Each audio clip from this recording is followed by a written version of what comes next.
filthy could be. Loved by a king, and not just any king, but the King of Kings, the King who hung, bled, and died for you and me upon a tree at Calvary.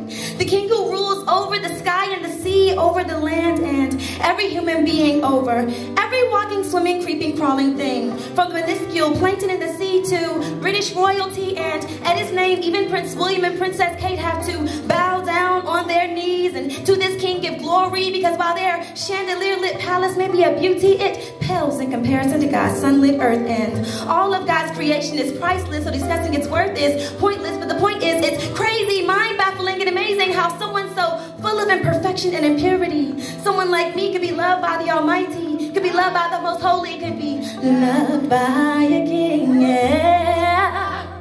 And this king doesn't just rule over the land, but the land is his creation. Architecture is one of his numerous occupations. His wonders are far greater than the power of human imagination. And just when you think he's reached the pinnacle of his excellence, once again he exceeds your expectations, expressing his might through the lion's roar, demonstrating his creative ingenuity through the eagle's soar. I mean, how much more do I need to say to get you to see that this king cannot possibly love me out of necessity? And it'd be great if there were the way it was.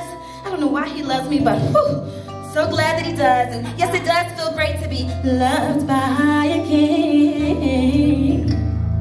And he doesn't just love me in any old kind of way, but in a beaten, battered, bruised like a slave kind of way, in a died on a cross to a grave to lay kind of way, and a rose from that grave on the third day kind of way. I mean, once again, how much more do I need to say to get you to see that there was nothing I could possibly ever do to earn a love so pure and true? And it'd be great if there were the way it was.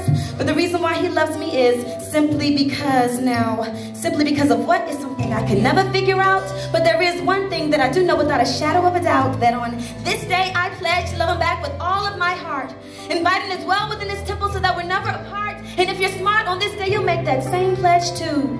Because he not only loves someone who's undeserving like me, but he also loves someone who's unworthy like you. Wow. Thank you.